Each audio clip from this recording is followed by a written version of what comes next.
Hello friends, நம்ம இன்றைக்கி பார்க்க போகிற ரெசிபி முள்ளங்கி சாம்பார். முள்ளங்கி சாம்பாருக்கு 150 கிராம் பருப்பை தனியாக வேக வச்சு எடுத்துக்கோங்க ஃபஸ்ட்டு. அதுக்கப்புறம் ஒரு கடாயில் 1 டேபிள் ஸ்பூன் எண்ணெய் சேர்த்துட்டு கொஞ்சம் போல் சீரகம், சோம்பு சேர்த்து தாளிச்சுக்கோங்க. ஒரு கைப்பிடி அளவுக்கு நறுக்கின சின்ன வெங்காயம் சேர்த்து நல்லா கலந்து விடுங்க. வெங்காயம் நல்லா கலர் சேஞ்ச் ஆனோடனே 2 தக்காளியை நறுக்கி சேர்த்துக்கோங்க. தக்காளி நல்லா சாஃப்ட் ஆனோடனே 3 முள்ளங்கியை தோல் சீவிட்டு கட் பண்ணி இதோட சேர்த்துக்கோங்க. முள்ளங்கி கூடவே ஒரு பிஞ்ச் மஞ்சள் தூள் சேர்த்துக்கோங்க. சேர்த்துட்டு நல்லா கலந்து விட்டுருங்க. 2 கொத்து கருவேப்பிலை.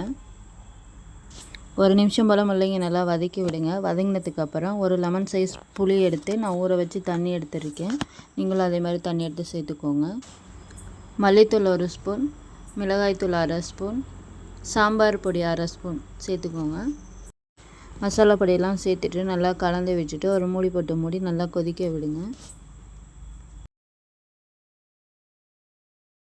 நல்லா கொதிக்கிற இந்த ஸ்டேஜில் 4-5 பல் பூண்டு எடுத்து தட்டிட்டு சேர்த்துக்கோங்க. முள்ளங்கி, கிழங்கு ஐட்டம் அதெல்லாம் சமைக்கும் போது எப்போதும் பூண்டு சேர்த்துக்கோங்க. வேக வச்சு எடுத்து வச்சுருக்க துவரம் பருப்பு இதோட சேர்த்துக்கிறேன். சேர்த்துட்டு நல்லா கலந்து விட்டுட்டு பிஞ்ச் அளவுக்கு பெருங்காயத்தூள் சேர்த்துக்கோங்க. சேர்த்துட்டு நல்லா கலந்து விட்டுருங்க. 1 நிமிஷம் போல் கொதிக்கட்டும். பருப்பு சேர்த்துட்டு ரொம்ப கொதிக்க விட வேண்டாம்.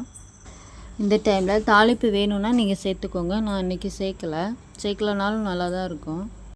அவ்வளோதாங்க, ரொம்பவே சூடான முள்ளங்கி சாம்பார் ரெடி. சூடான சாதத்தோடு சேர்த்து சாப்பிட ரொம்பவே நல்லாயிருக்கும்.